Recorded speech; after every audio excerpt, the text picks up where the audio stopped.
अब बिला ताख़िर मैं अगले मुकर्रिर को बुलाना चाहता हूँ, प्रोफेसर आमिर साहब, जिनका उन्वान है अखलाक की अहमियत और फ़जीलत।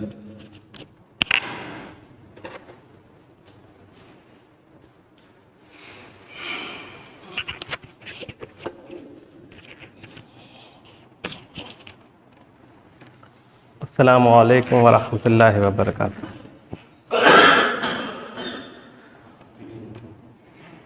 सुब्हानल्लाहि अददा खल्क़िही, सुब्हानल्लाहि रिज़ा नफ्सिही, सुब्हानल्लाहि ज़ीनता अर्शिही, सुब्हानल्लाहि मिदादा कलिमातिही। अल्लाहुम्मा सल्लि अला मुहम्मदिन व अला आलि मुहम्मदिन कमा सल्लैता अला इब्राहीम व अला आलि इब्राहीम इन्नका हमीदुम मजीद।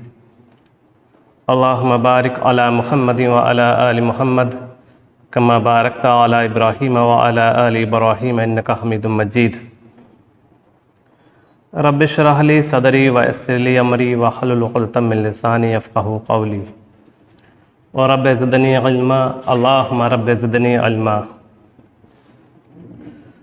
तमाम किस्म की तारीफ़, हम्द सना, किब्रियाई, बड़ाई अल्लाह रब्बुल आलमीन के लिए लायक है। दुरूद व सलाम नाज़िल हो तमाम अम्बिया व रसूल पर, और ख़ास कर आखिरी नबी, आखिरी रसूल जनाब मोहम्मद रसूलुल्लाह सल्लल्लाहु अलैहि वसल्लम पर, जिन्हें अल्लाह रब्बुल आलमीन ने सबसे आखिर में रसूल बनाकर दुनिया वालों की तरफ भेजा।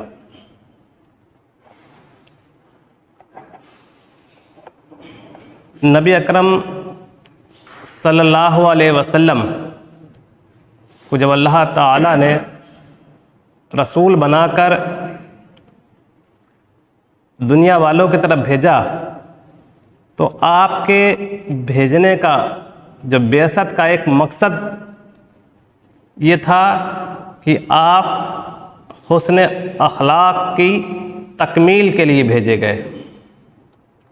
ये हदीस इमाम बुखारी रहमतुल्लाह अलैह अपनी किताब अल अदबुल मुफ़रद में लेके आए हैं कि रसूलुल्लाह सल्लल्लाहु अलैहि वसल्लम ने फरमाया कि मैं अखलाक की तकमील के लिए भेजा गया हूँ।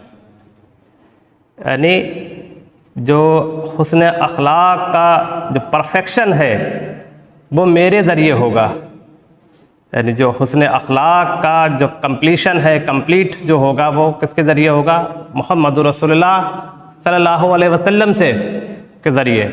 हालांकि इससे पहले भी अम्बिया व रसूल आए हैं और उन्होंने अखलाक और किरदार अखलाक के बारे में लोगों की रहनुमाई की है, लेकिन उसका जो कामिल तरीन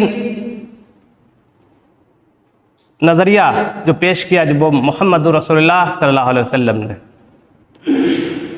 अल्लाह रब्बुल आलमीन जब अपने बंदों में से किसी को बरगुज़ीदा करता है, यानी किसी को नबी या किसी को रसूल जो उसने बनाया है, तो यकीनन अल्लाह रब्बुल आलमीन ने जब, जैसे सहाबा के बारे में आता है कि अल्लाह ताला ने उनके दिलों को देखा, उसके बाद वो सहाबियत पर फायज हुए वो लोग।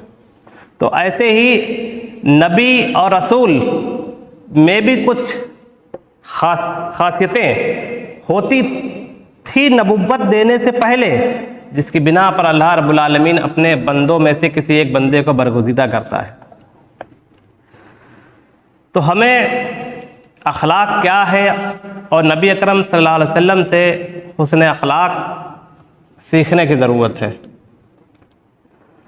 आप सल्लल्लाहु अलैहि वसल्लम के अंदर भी ये सारी खूबियाँ, जो अखलाकी खूबियाँ थीं, ये नबुव्वत से पहले आपके अंदर ये मौजूद थीं। जब हम पढ़ते हैं सही बुखारी, तो सही बुखारी को जब हम खोलते ही हैं तो सबसे पहली हदीस तो नियत के बारे में है कि अमल का जो दारोमदार है वो नियत पर है कि आदमी की नियत कैसी है। और उसके फ़ौरन बाद फिर जो दूसरे नंबर की हदीस है और तीसरे नंबर की हदीस है, उसमें एक वाक़या बयान हुआ है पहले वही के ताल्लुक़ से कि जब रसूलुल्लाह सल्लल्लाहु अलैहि वसल्लम पर पहली वही आई उसका वाक़या, वो वाक़या हज़रत आयशा सिद्दीक़ा रज़ियल्लाहु ताला अन्हा बयान करती हैं कि रसूलुल्लाह सल्लल्लाहु अलैहि वसल्लम को सबसे पहले नबुव्वत में के तौर पर जो सबसे पहले आपकी जो इब्तिदा हुई नबुव्वत की, वो सच्चे ख्वाबों से हुई।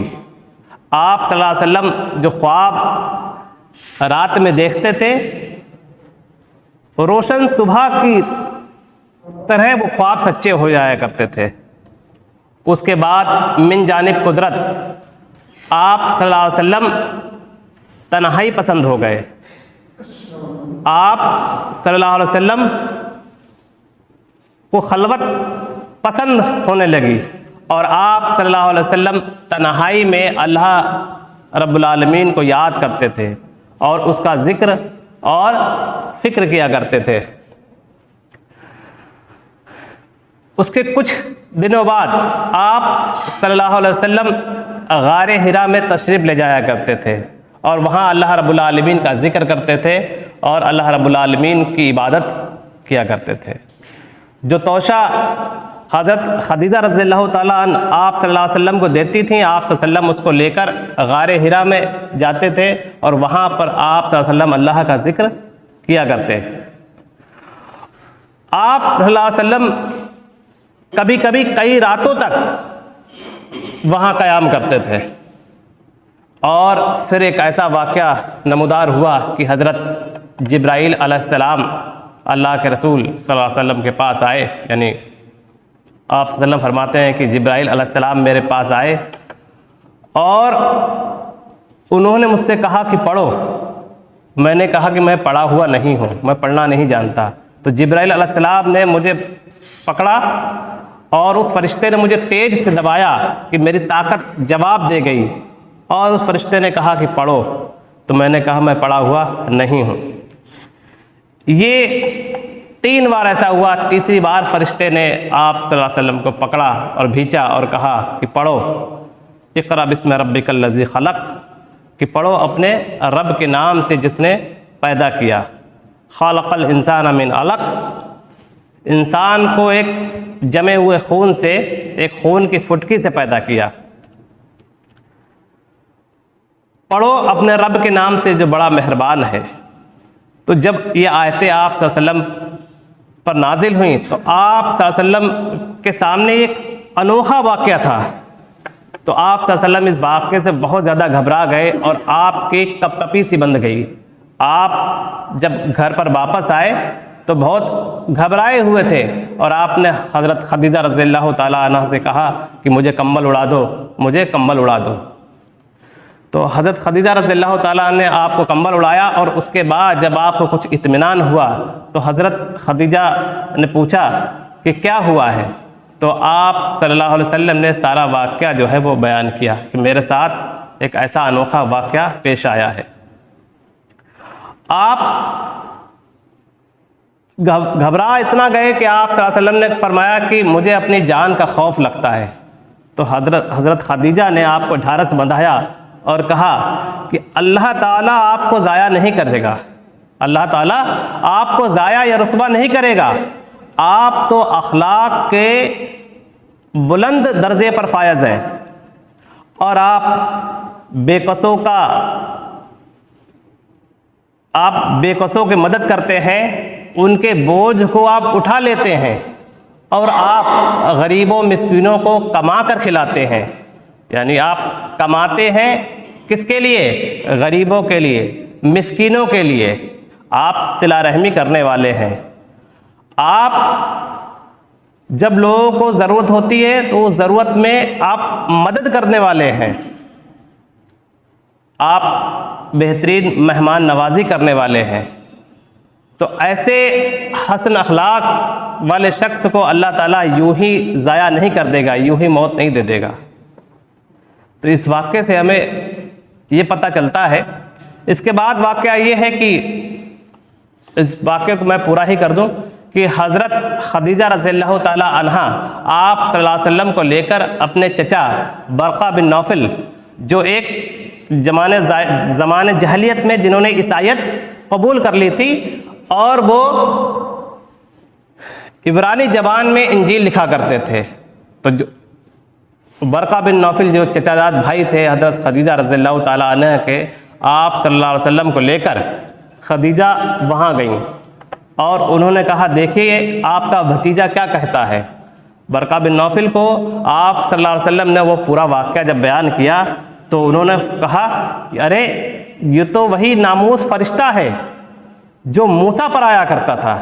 यानी उस ईसाई ने ये पहचान लिया कि तो वही फरिश्ता है जो मूसा अलैहिस्सलाम पर आया करता था और वो आपके ऊपर आया है।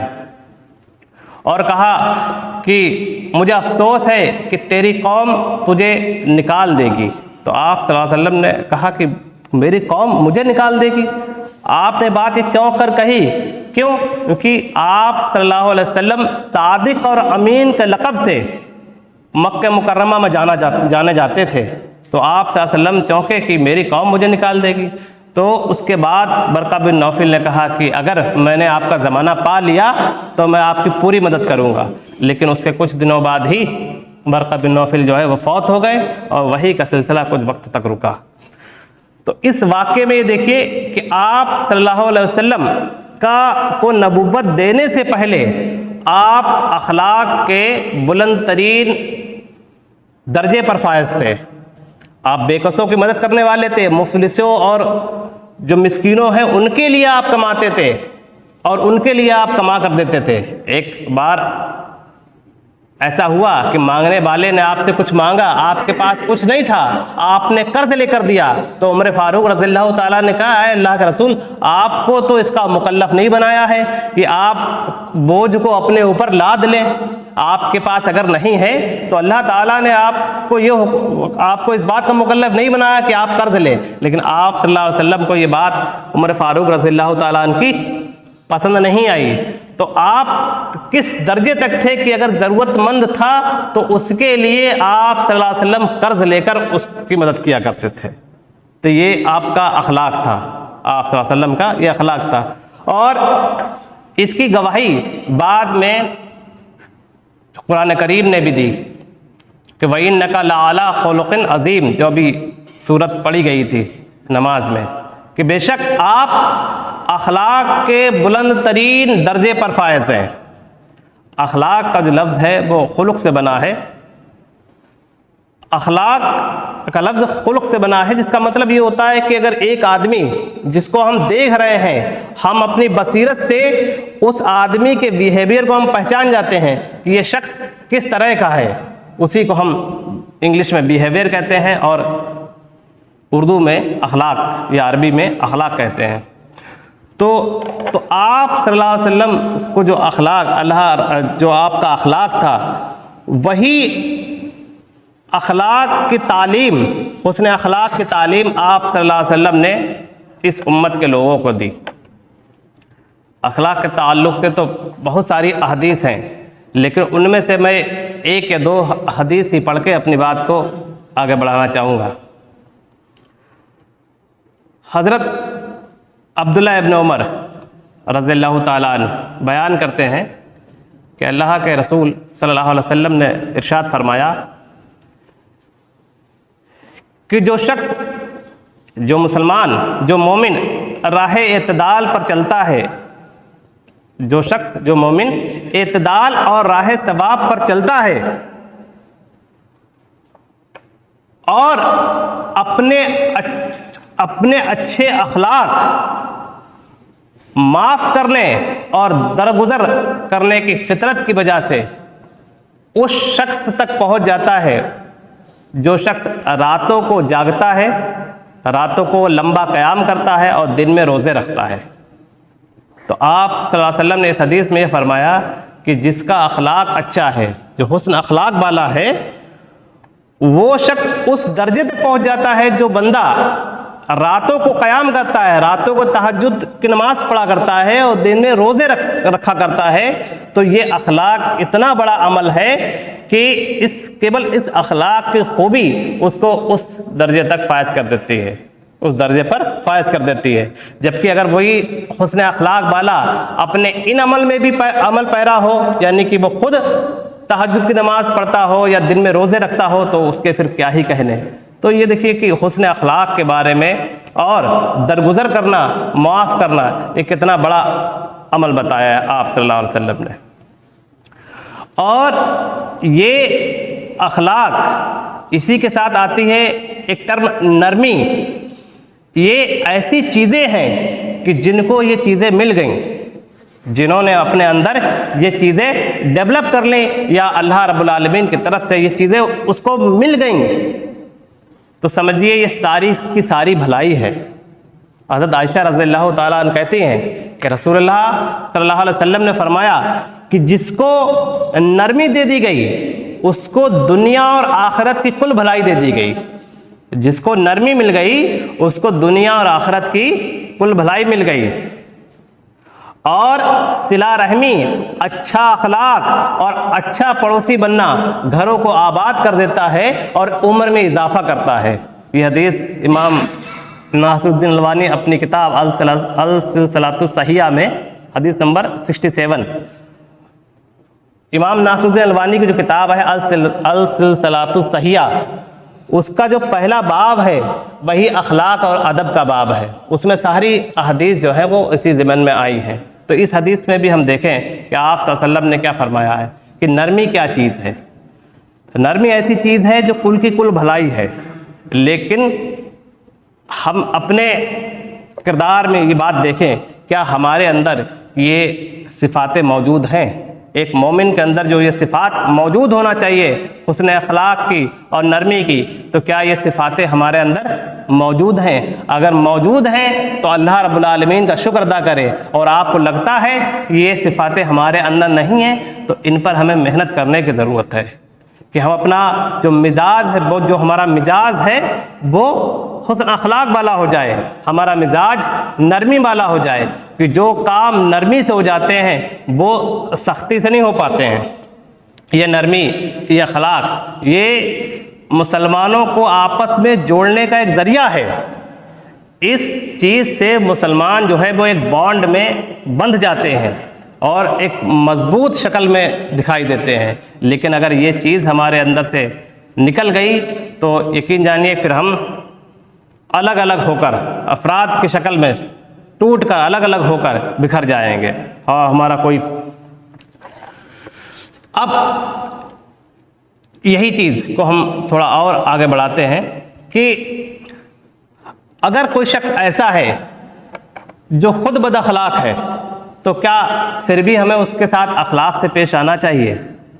तो इसका आंसर भी ये है कि हाँ, अगर कोई ऐसा शख्स है जो खुद, जिसके अंदर सख्ती है, नरमी नहीं है, जो बदअखलाक शख्स है, लेकिन अल्लाह के रसूल सल्लल्लाहु अलैहि वसल्लम की तालीम के मुताबिक हमें तब भी उससे जो है वो हुस्न अखलाक और नरमी से बात करना चाहिए। ये भी हदीस में मौजूद है।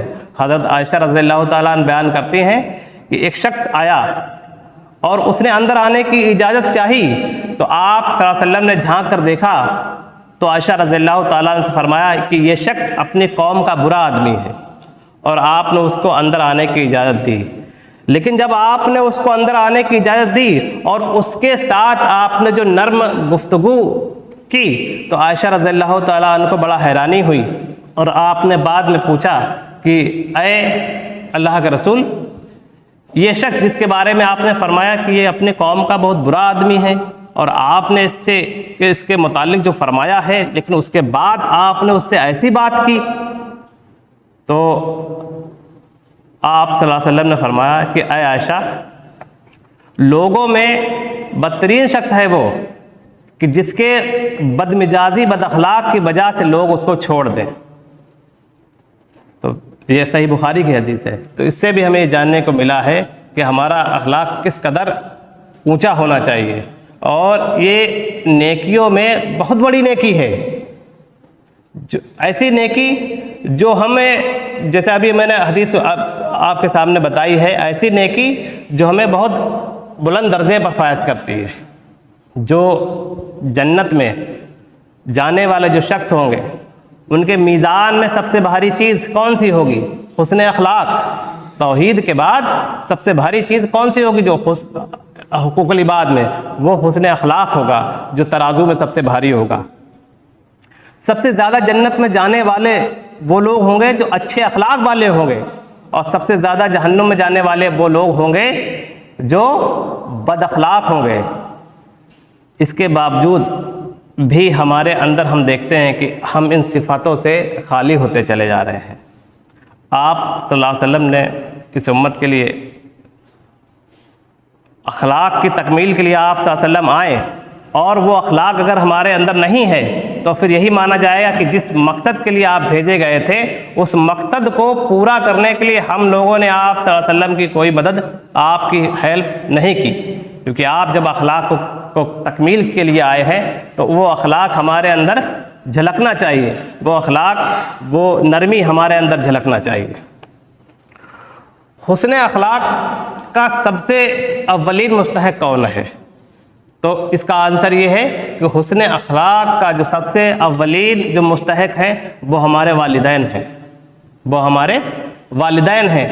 और अल्लाह ताला ने अपने हक़ के बाद वालिदैन से हुस्न सलूक कैसा होना चाहिए बयान किया है। बहुत अच्छी आयत जो आप जानते हैं, सूरह इसरा की जो आयत नंबर 23 है और 24 है, जो वो आप लोगों ने पढ़ी होगी, तो उसमें अल्लाह रब्बुल आलमीन ने क्या फरमाया है?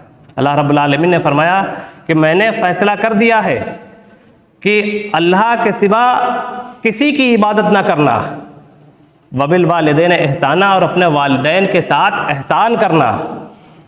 और अगर तुम्हारी मौजूदगी में वो दोनों या एक या दोनों बुढ़ापे तक पहुँच ही जाएं, यानी तुम्हारे माँ बाप अगर तुम्हारी मौजूदगी में बुढ़ापे तक पहुँच जाए, तो अल्लाह रब्बुल आलमीन कहता है लेकिन उनसे उफ़ नहीं कहना, उनसे फ़ला तकुल लहुमा उफ़, को उनसे उफ़ तक ना कहना। और आगे फरमाया कि उनको झिड़कना नहीं, और उनसे जो बात करना है वो बहुत ही अदब और एहतराम के साथ बात कहना। उनके सामने अपने कंधों को झुकाए हुए रखना, उनके सामने अपने कंधों को झुकाए हुए रखना। और अल्लाह रब्बुल आलमीन से ये दुआ करना कि ऐ हमारे रब, जो दुआ पढ़ते हैं रब्बिरहमहुमा कमा रब्बयानी सगीरा, कि ऐ हमारे रब, हमारे वालिदैन पर रहम फरमा जैसे कि इन्होंने मुझे बचपन में पाला पोसा, जैसे इन्होंने मुझ पर बचपन में रहम किया। तो इन आयतों में सबसे पहले अल्लाह रब्बुल आलमीन ने अपना हक़ बयान किया कि उसके अलावा किसी की इबादत नहीं, और उसके बाद अपने वालिदैन से एहसान करना, और एहसान भी किस दर्जे तक करना वो बता दिया कि अपने वालिदैन से उफ़ भी ना कहना, और उनके सामने बहुत ज़्यादा चौड़ी छाती करके हमें खड़ा भी नहीं होना है। उनके सामने हमें अपने बाजुओं को झुकाए रखना है, और बहुत अदब और एहतराम से गुफ्तगू करना है। ये अल्लाह रब्बुल आलमीन ने हमें हुक्म दिया है। लेकिन क्या ये चीज़ें अगर हमारे अंदर हैं तो अल्लाह का शुक्र अदा करें, नहीं है तो इन चीज़ों को हम अपने अंदर लेके आएँ। अक्सर होता है कि हम वालिदैन की इज़्ज़त करते हैं और अपने वालिदैन को सर आँखों पर बैठाए होते हैं, लेकिन हमारी जो कुछ चीज़ें ऐसी हमसे हो जाती हैं जो नहीं होना चाहिए। यानी जैसे अगर वालिदैन ने हमसे कोई काम को कहा है ना, और वालिदैन को उस काम को हमने सुन लिया और उसने दोबारा फिर वही काम के लिए कह दिया, तो हमने कहा कि सुन तो लिया है, आप बार बार क्यों कह रहे हैं? ये चीज़ें भी उस उफ़ में दाखिल हैं कि वालिदैन का इतना हुस्न सलूक का दर्जा इतना ज़्यादा बताया है कि आप उनसे उफ़ तक नहीं कह सकते, उनकी किसी बात पर आप खीज नहीं कर सकते कि जो है ये बात हमें पसंद नहीं आई। वालिदैन की बात को बड़ा अदब व एहतराम से सुने और उसके ऊपर अमल करें। हाँ, ये अलग बात है कि वो कोई शरीयत के मुखालिफ कोई हुक्म दे रहे हो कि जैसे नमाज ना पढ़ो, तो ऐसा कोई हुक्म अगर दे रहा है तो बात अलग है, लेकिन वालिदैन की इताअत हमें हर मामले में करना है। वालिदैन की जो हुस्न सलूक के ताल्लुक़ से जो आप लोग हदीस सुनते रहते हैं, 3 आमीन वाली हदीस, तो उसमें भी, उस हदीस में भी हज़रत जिब्राइल अलैहिस्सलाम ने ये कहा कि हलाक हो जाए वो शख्स जो अपने वालिदैन में से 2 या 1 को पाए और उनके साथ हुस्न सलूक करके वो जन्नत में ना जा पाए, यानी अपने वालिदैन को वो बुढ़ापे में पाए और उसके बाद भी वो उसकी मग़फ़िरत ना हो पाए, तो ऐसा इंसान हलाक हो जाए, तो उसके लिए आप सल्लल्लाहु अलैहि वसल्लम से जिब्राइल अलैहिस्सलाम ने आमीन कहे। भाई जिब्राइल अलैहिस्सलाम ने कहा आमीन और आप सल्लल्लाहु अलैहि वसल्लम ने भी कहा आमीन। ये हदीस आप अक्सर सुनते रहते होंगे। तो इन दोनों हदीस, एक आयत और इस हदीस को सामने रखते हुए हम देखें कि वालिदैन के हम पर हुकूक क्या है, हुस्न अखलाक के ताल्लुक़ से वालिदैन के हम पर क्या हुकूक है। इसको बहुत ज़्यादा सेंसिटिव मसला है ये, इसको बहुत गौर व फिक्र करने की बात है। इसमें हमारी कोई चूक अल्लाह के यहाँ बर्दाश्त नहीं है। ये चूक अगर हमसे हुई तो इसका खामियाजा हमें आखिरत में भुगतना पड़ेगा। ये है हमारे बोल। उसके बाद जो हमारे करीबी रिश्तेदार हैं और जो हमारे मुसलमान भाई हैं, उनके लिए हमें अपने अखलाक को बुलंद तरीन रखना है। उनके सामने हमें बहुत ही नरमी से पेश आना है। हमारे जो आपस में जो इख्तलाफ हो जाते हैं, हमारे जो आपस में झगड़े हो जाते हैं, उसकी बुनियाद क्या होती है? उसकी बुनियाद भी कुछ बीमारियां हैं जो हमारे अंदर हैं मौजूद, जो जिन बीमारियों की वजह से हमारे जो आपस के इख्तलाफ, हमारे आपस में झगड़े, वो जरा सा झगड़ा और वो तूल पकड़ता है तो वो कहाँ तक शैतान उसको ले जाता है। उसकी वजह क्या है? उसकी वजह है दो बीमारियाँ हमारे अंदर है। एक हसद व बुग़्ज़ और तकब्बुर। अगर ये बीमारियाँ हमारे अंदर से निकल जाएं, हसद हमारे अंदर से निकल जाए, बुग़्ज़ हमारे अंदर से निकल जाए और अपने आप को हम बड़ा न जाने, यानी कि तकब्बुर हमारे अंदर से निकल जाए, तो सारे मामलात बहुत ही आराम से हल हो जाएंगे। एक तरफ तो हमारा अखलाक बुलंद है और एक तरफ हमारे अंदर ना हसद की बीमारी हो, ना हमारे अंदर बुग़्ज़ की बीमारी हो, ना हमारे अंदर अगर तकब्बुर की बीमारी है, तो हम जो है वो हमारा जो माहौल है, जैसा दीन इस्लाम माहौल चाहता है कि मुसलमान आपस में एक बॉन्ड में रहें, मुसलमान आपस में जुड़े हुए रहें, वो चीज़ जब आएगी जब ये चीज़ें हमारे अंदर आएंगी, यानी कि अखलाक और उसके बाद हसद, बुग़्ज़ और तकब्बुर हमारे अंदर से निकल जाए। हसद बहुत बड़ी बीमारी है। हसद क्या है? हसद है कि अल्लाह रब्बुल आलमीन ने जो तुम्हारे भाई को कोई नेमत दी है और उस नेमत को आप अच्छा नहीं जान रहे हैं, उस नेमत कि अल्लाह रब्बुल आलमीन ने उसको ये नेमत क्यों दे दी। एक हसद ये है। हसद की दूसरी कैटेगरी ये है कि अल्लाह रब्बुल आलमीन ने तुम्हारी भाई को नेमतों से नवाजा है या तुम्हारे भाई को कुछ अच्छाइयाँ दी हैं और वो नेमतें दी हैं और तुम ये चाहते हो कि ये नेमतें उससे ज़ायल हो जाएं और ये नेमतें मुझे मिल जाएं। ये भी शक्ल हराम है। और एक शक्ल ये हसद की कि तुम्हारे भाई को अल्लाह रब्बुल आलमीन ने जिन जिन चीज़ों से नवाजा है, तुम्हें लगता है कि हाँ तुम्हें उस पर खुशी का इजहार करते हो, लेकिन मन में ये रखते हो कि काश कि ये चीज़ें मुझे भी मिल जाएं। तो ये ऐसी कैटेगरी है जिस पर तुम्हारी हम लोगों की कोई पकड़ नहीं है। लेकिन हम ये सोचें कि हमारे भाई से ये चीज़ें ज़ायल हो जाएं, हमारे भाई से ये चीज़ें ज़ायल होके ये हमारे पास आ जाएं, तो ये सब चीज़ें किस में आती हैं? ये हसद आती है। और हसद ऐसी बुराई है जो नेकियों को इस तरह खा जाती है जैसे आग लकड़ी को खाती है। ये अबू दाऊद शरीफ की हदीस है कि हसद ऐसी बीमारी है जो नेकियों को इस तरह खा जाती है जैसे कि लकड़ी को आग खा जाती है। तो इस बीमारी से भी हमें बचना है। हमें आपस में मोहब्बत पैदा करना है, क्योंकि जो आपस की मोहब्बत और जो आपस की मोहब्बत की बुनियाद है वो क्या होना चाहिए? वो खालिस अल्लाह की रज़ा होना चाहिए। हसद, तकब्बुर, इनाद, बुग़्ज़, इन सब को साइड में रखते हुए हम अगर अपने बंदे से मोहब्बत करते हैं कि अब अपने भाई से मोहब्बत कर, अगर हम अपने भाई से मोहब्बत करते हैं केवल किस लिए? कि अल्लाह की रज़ा के लिए, ना कि इसलिए कि उससे हमारा कोई माल का लेन देन है या वो हमारा कोई करीबी रिश्तेदार है। एक हदीस है इब्न अबी शैबा की कि रसूलुल्लाह सल्लल्लाहु अलैहि वसल्लम ने इरशाद फरमाया कि क़यामत के दिन अंबिया और रसूल एक शख्स कुछ लोगों को देखेंगे जो नूर के मेंबरों पर फायज होंगे और आप उन पर रश्क करेंगे। यानी उन लोगों पर रश्क करेंगे जो नूर के मेंबरों पर फायज होंगे। अंबिया और रसूल उन लोगों पर रश्क करेंगे और वो पूछेंगे कि ये कौन लोग हैं जो इन नूर के मेंबरों पर फायज हैं। तो उनको बताया जाएगा कि ये आपकी उम्मत के वो लोग हैं जो आपस में मोहब्बत करते हैं, जबकि उनके दरमियान कोई माल का मामला नहीं है और ना वो कोई करीबी रिश्तेदार हैं, यानी केवल खालिसन अल्लाह के लिए आपस में जुड़े रहते हैं। अगर कोई इख्तलाफ हल्का फुल्का है भी तो उसको वो साइड में रखते हैं, लेकिन अल्लाह के रज़ा के लिए आपस में जुड़े रहते हैं। ये जुड़ाव हमारा बहुत ज़रूरी है। अगर ये जुड़ाव हमारा है तो इस दुनिया में भी हम कामयाब होंगे और आखिरत की कामयाबी तो हकीकी कामयाबी है ही।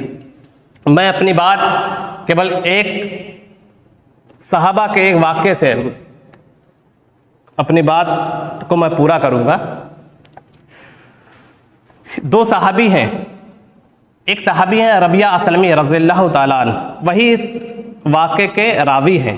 तो रबिया असलमी रज़ियल्लाहु ताला अन्हु कहते हैं कि मैं अल्लाह के रसूल सल्लल्लाहु अलैहि वसल्लम की खिदमत किया करता था। आप सल्लल्लाहु अलैहि वसल्लम ने मुझे ज़मीन का एक टुकड़ा दिया और अबू बकर रज़ियल्लाहु ताला अन्हु को भी आपने ज़मीन का एक टुकड़ा दिया। दुनिया हम पर गालिब आ गई और एक दिन मेरे और अबू बकर रज़ियल्लाहु ताला अन्हु के दरमियान एक खजूर के दरख्त के पीछे तनाज़ा हो गया, झगड़ा हो गया कि मैं कहता था कि ये खजूर का दरख्त मेरी हद में है और अबू बकर कहते थे कि ये खजूर का दरख्त जो है वो मेरी हद में है। ज़मीन की जो हदें हैं ये खजूर का दरख्त मेरी हद में है और हमारे दरमियान कुछ कहा सुनी हो गई और अबू बकर रज़ियल्लाहु ताला अन्हु ने मुझसे एक ऐसा जुमला कहा जो मुझे सख्त नापसंद आया। यानी जिस खजूर के दरख्त के पीछे एक रबिया असलमी और अबू बकर सिद्दीक रज़ियल्लाहु ताला अन्हु के माबैन कुछ कहा सुनी हुई, उस कहा सुनी में अबू बकर रज़ियल्लाहु ताला अन्हु ने एक सख्त जुमला निकाल दिया जो रबिया असलमी रज़ियल्लाहु ताला अन्हु को सख्त नापसंद हुआ। लेकिन उन्होंने देखा कि उसके फ़ौरन बाद ही अबू बकर रज़ियल्लाहु ताला अन्हु बहुत परेशान हुए और उन्होंने तुरंत कहा कि रबिया तू भी मुझसे ये जुमला कह दे, जो मैंने तुझसे कहा है वो जुमला तुम मुझसे लौटा दे ताकि ये बदला हो जाए। लेकिन रबिया सलमी ने कहा कि मैं ये जुमला नहीं कहूँगा। तो आप अबू बकर देखिए तनाज़ा हुआ, लेकिन उसके बाद कुछ गुस्से में कुछ कहा, लेकिन फ़ौरन अल्लाह का तकवा, अल्लाह का डर याद आ गया कि अरे ये मुझसे क्या हो गया, ये मैंने कैसा जुमला कह दिया। कहा है रबिया ये जुमला तुम मुझ पर लौटा दे ताकि ये बदला हो जाए और यही दुनिया में ये बात ख़त्म हो जाए, और अगर तू ऐसा नहीं करेगा तो मैं रसूलुल्लाह सल्लल्लाहु अलैहि वसल्लम से तेरे ख़िलाफ़ मदद मांगूंगा। लेकिन रबिया सलमी ने वो बात नहीं कही। तो अबू बकर रज़ियल्लाहु ताला अन्हु रसूलुल्लाह सल्लल्लाहु अलैहि वसल्लम के पास गए और उसके पीछे रबिया असलमी रज़ियल्लाहु ताला अन्हु गए। रबिया असलमी रज़ियल्लाहु ताला अन्हु को रास्ते में बनु असलम के कुछ लोग मिले और वो कहते हैं कि अबू बकर पे अल्लाह ताला रहम करे, उन्होंने तुम्हारे बारे में क्या कह दिया। तो अब देखिए जो बीच में कुछ लोग आए जो रबिया से कहते हैं कि अबू बकर ने तुम्हारे बारे में बहुत कुछ कह दिया, तो वो क्या कहते हैं कि तुम जानते भी हो वो मेरे आगे कौन जा रहे हैं। कि मेरे आगे जो जा रहे हैं वो अबू बकर सिद्दीक रज़ियल्लाहु ताला अन्हु हैं, जो मुसलमानों के मोहतरम हैं, और अगर उन्होंने मुझे देख लिया कि तुम लोग उनके ख़िलाफ़ मेरी मदद कर रहे हो और वो नाराज़ हो गए, और इस नाराज़गी की कैफियत में वो रसूलुल्लाह सल्लल्लाहु अलैहि वसल्लम के पास गए और रसूलुल्लाह सल्लल्लाहु अलैहि वसल्लम नाराज़ हो गए, रसूलुल्लाह सल्लल्लाहु अलैहि वसल्लम की नाराज़गी पर अल्लाह नाराज़ होगा और रबिया तो फिर हलाक हो जाएगा। तो बनु असलम के लोग कहते हैं फिर आप क्या फरमाते हैं, कहा आप लोग लौट जाइए। और रबिया सलमी फिर अबू बकर रज़ियल्लाहु ताला अन्हु के पीछे अकेले गए, और वहाँ जब आप पहुँचे रबिया सलमी तो अबू बकर रज़ियल्लाहु ताला अन्हु और रबिया सलमी को देखकर आप सल्लल्लाहु अलैहि वसल्लम ने फरमाया तुम्हारे माबैन क्या हुआ है। तो रबिया सलमी रज़ियल्लाहु ताला ने पूरा वाक़या सुनाया कि अल्लाह के रसूल अबू बकर से जो सख्त जुमला निकला है वो कहते हैं कि मैं इस जुमले को बदले में दे दूँ, यानी इस जुमले को दोबारा मैं कह दूँ, लेकिन मैं वो जुमला नहीं कहना चाहता। तो रसूलुल्लाह सल्लल्लाहु अलैहि वसल्लम ने कहा ठीक है वो जुमला ना कहो। लेकिन तुम ये कह दो कि अल्लाह अबू बकर को माफ़ कर दे, अल्लाह अबू बकर को माफ़ कर दे। तो रबिया सलमी कह देते हैं ये बात कि अल्लाह रब्बुल आलमीन जो है अबू बकर को माफ़ कर दे। उसके बाद वो कहते हैं कि फिर मैंने देखा जब अबू बकर जा रहे थे तो रोते हुए जा रहे थे। तो अब इस वाक़े से हमें सबक क्या लेना चाहिए? सबक तो हम लोग इस वाक़े को सुनकर ही समझ गए होंगे कि अगर हमारे दरमियान कोई तनाज़ा होता भी है तो हम अल्लाह के तक़वे को सामने रखें, अल्लाह के डर के सामने रखें। अगर हम अल्लाह के डर को सामने रखेंगे और हुस्न अखलाक को सामने रखेंगे तो ये, और हसद, बुग़्ज़, इनाद को किनारे रखेंगे तो ये मामलात हमारे दरमियान तो कुछ वक्त का भी नहीं है, वो तो तुरंत ही ख़त्म हो जाएगा। लेकिन अगर यही बात कुछ ऐसे लोगों के दरमियान होती जो हुस्न अखलाक पर फायज ना होते तो ये मामला क्या होता, तूल पकड़ता और हो सकता है कि ये लड़ाई झड़ाई और मारपीट और उसके बाद कत्ल व गारत में भी बदल जाता। लेकिन सहाबा के दरमियान भी अगर कुछ इख्तलाफ हुआ, कुछ तनाज़ा हुआ तो अल्लाह के डर ने और नबी अकरम सल्लल्लाहु अलैहि वसल्लम की तालीम ने उन्हें इस काम को करने से फ़ौरन रोक दिया। इन सब वाक़े इन सब से जो हमें तालीम मिलती है वो यही कि हम अपने मिजाजों को नरम करें, हसद, कीना, बुग़्ज़, इनाद और इन सब चीज़ों को हम साइड में रखें, अपने अखलाक को हम बुलंद करने की कोशिश करें। अल्लाह रब्बुल आलमीन से दुआ है, अल्लाह रब्बुल आलमीन कहने सुनने से ज़्यादा अमल की तौफ़ीक़ अता फ़रमाए।